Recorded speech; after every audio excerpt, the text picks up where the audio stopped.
Hello anime lovers, स्वागत है आपका फिर से एनिमेवर्स एक्सप्लेन्ड में। पिछले एपिसोड का क्लिफ हैंगर तो आपको याद ही होगा। रूडो को झूठे इल्जाम में पेट में फेंक दिया गया था और उसके सामने था कचरे से बना एक बहुत बड़ा मॉन्स्टर। तो चलिए आज देखते हैं गाचियाकुटा एपिसोड 2, वो एपिसोड जहां रूडो की जिंदगी, उसकी पावर और उसके रिवेंज की कहानी की शुरुआत होती है। एपिसोड की शुरुआत होती है रूडो के बचपन से। वो हमेशा सोचता था कि जिन इंसानों या चीज़ों को क्रिमिनल बोलकर या कचरा कहकर पिट में फेंक दिया जाता है, उनका क्या होता होगा। शहर के लोग अक्सर बातें करते थे कि ट्राइब फोक का एक और बंदा पिट में फेंका गया। वो कहते थे, पता नहीं ये लोग इतने क्राइम क्यों करते हैं, इनके दिमाग में कचरा भरा है। कहानी वापस प्रेजेंट में आती है, जहां रूडो खुद उस पिट में गिर चुका है। वो एक बड़े कचरे से बने मॉन्स्टर से जान बचाकर भाग रहा होता है। मॉन्स्टर दहाड़ता है और चारों तरफ से और कचरे के मॉन्स्टर उसे घेर लेते हैं। रूडो हैरान है, ये आखिर हैं क्या और ये चल कैसे रहे हैं। भागते हुए उसे एक इंसान की खोपड़ी मिलती है, स्कल। वो ऊपर देखकर गुस्से में चिल्लाता है, सालों तुमने मुझे इस नरक में क्यों फेंक दिया। रूडो एक घाटी में फिसल जाता है। यहाँ की हवा इतनी जहरीली और गंदगी से भरी है कि उसे सांस लेने में तकलीफ हो रही है। उसे जल्दी कोई सेफ जगह ढूंढनी होगी, वरना वो यहीं मर जाएगा। चारों तरफ सिर्फ कचरे का समंदर है।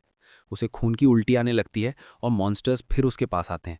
रूडो सोचता है, क्या मैं ऐसे ही मर जाऊंगा, मैं तो कुछ कर भी नहीं सकता। तभी उसे रेक्टो याद आता है।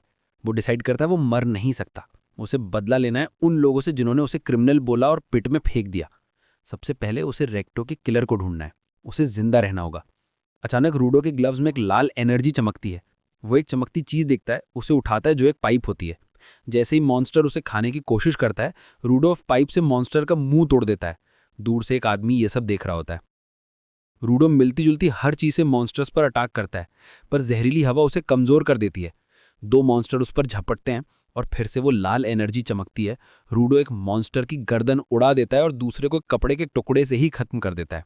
ऐसा लगता है जैसे उसे अचानक सुपर पावर मिल गई हो, जो हर चीज को वेपन बना देती है। पर सबसे बड़ा मॉन्स्टर अभी भी बाकी है। वो रूडो को दूर फेंक देता है और रूडो एक छाता लिए खड़े आदमी के पास गिरता है, जिसने मास्क पहना हुआ है।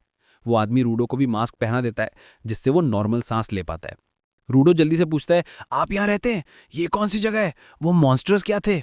आदमी उसे चुप रहने को बोलता है, पर रूडो सवाल करता रहता है। इस पर आदमी गुस्से में चिल्लाता है, तुम्हारे लोगों ने यहाँ कचरा फेंका है, मैं चुप रहने को बोल रहा हूँ, अब मॉन्स्टर ने हमें सुन लिया। ये आवाज पर रिएक्ट करते हैं, तो मैंने इतनी आसानी से नहीं मार सकते। तभी बड़ा मॉन्स्टर उनके पीछे आ जाता है। मास्क्ड आदमी अपने छाते में एनर्जी चैनल करता है और उसे वेपन में बदल देता है।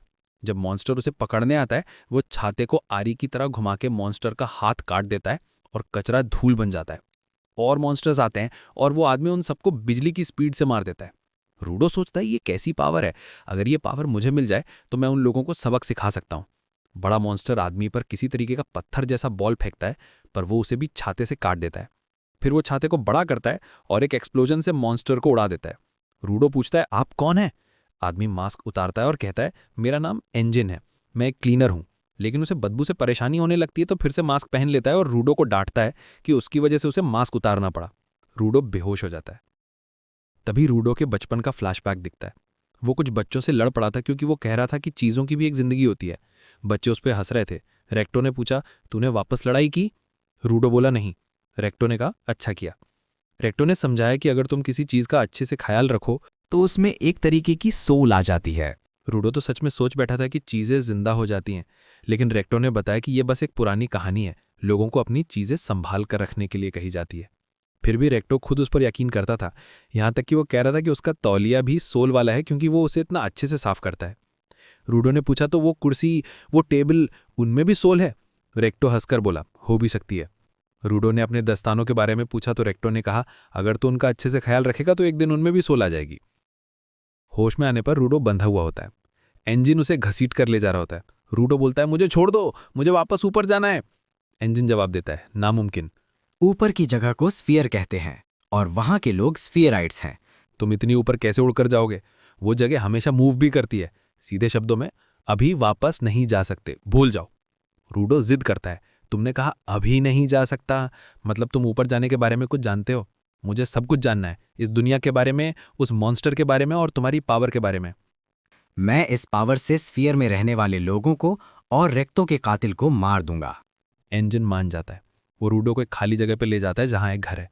कुछ लोग बाहर आते हैं जो रूडो को देखकर हैरान हो जाते हैं। वो पूछते हैं तुम सच में ऊपर से आए हो, हमने कभी किसी स्पाइराइट को जिंदा नहीं देखा और ये हमारी भाषा बोलता है। वो रूडो की जंजीरें खोल देते हैं पर चुपके से उसे बेचने का प्लान बनाते हैं, क्योंकि ऊपर के लोगों की लाश भी बहुत महंगे दाम में बिकती है और रूडो तो जिंदा है तो और ज़्यादा पैसा मिलेगा। वो लोग रूडो को मजबूरी में उसे कचरा खिलाते हैं और उसका मजाक उड़ाते हैं। रूडो गुस्से में आता है, उस आदमी की उंगली काट देता है और खुद ही कचरा खा देता है। वो चिल्लाता है, ये कचरा नहीं है, इसे अभी भी खाया जा सकता है, लोगों को अमीर गरीब में बांटना बंद करो। वो जंजीरें तोड़ देता है, फिर से लाल रोशनी चमकती है और उसके आसपास की चीज़ें हवा में उठने लगती हैं। रूडो को रेक्टो की बात याद आती है, अगर तुम किसी चीज़ का ख्याल रखते हो तो उसमें आत्मा आ जाती है। रूडो को एहसास होता है कि उसकी ग्लव्स ने पावर हासिल कर लिया। वो एक जंजीर पकड़ता है। लोग कहते हैं एक स्पाइराइट ऐसी पावर यूज़ कर सकता है। एंजिन कहता है जो लोग चीज़ों में जान डालकर उनकी पावर निकालते हैं उन्हें गिवर्स कहते हैं। लोग रूडो पर अटैक करते हैं तो वो जंजीर से उन्हें मारता है। वो लोग रूडो का वेपन छीन लेते हैं तो रूडो एक टायर पकड़ता है और उसे ट्रांसफॉर्म कर देता है। सब शॉक्ड हो जाते हैं, ये एक से ज़्यादा ऑब्जेक्ट यूज़ कर सकता है। वो टायर से सबको धूल चटा देता है, फिर उस आदमी के पास पहुंचता है जिसकी उंगली उसने काटी थी। उसे मारने ही वाला होता है पर एंजिन बीच में आता है और कहता है शांत हो जाओ, बस बहुत हो गया। रूडो खुद पर कंट्रोल करता है और टायर धूल बन जाता है। इंजन कहता है मुझे देखना था कि तुम्हारे पास कैसी पावर है, अब मैं तुम्हें इस दुनिया और इस पावर के बारे में सब कुछ बताऊंगा, बदले में क्लीनर्स को ज्वाइन कर लो, हमें तुम्हारे जैसे लोगों की ज़रूरत है। पर रूडो मना कर देता है और यहीं पर गाचियाकोटा एपिसोड 2 खत्म होता है। तो दोस्तों, गिवर की पावर और इंजन का कैरेक्टर आपको कैसा लगा? रूडो ने क्लीनर्स का ऑफर क्यों ठुकराया और अब आगे क्या होगा, ये जानेंगे अगले एपिसोड में। अगर आपको ये वीडियो पसंद आई तो लाइक, शेयर और कमेंट जरूर करें और हमारे चैनल एनिमे वर्स एक्सप्लेन को सब्सक्राइब करना ना भूलें। बेल आइकन भी दबा दें ताकि नेक्स्ट वीडियो मिस ना हो। मिलते हैं जल्दी अगले एपिसोड के साथ। Thanks for watching.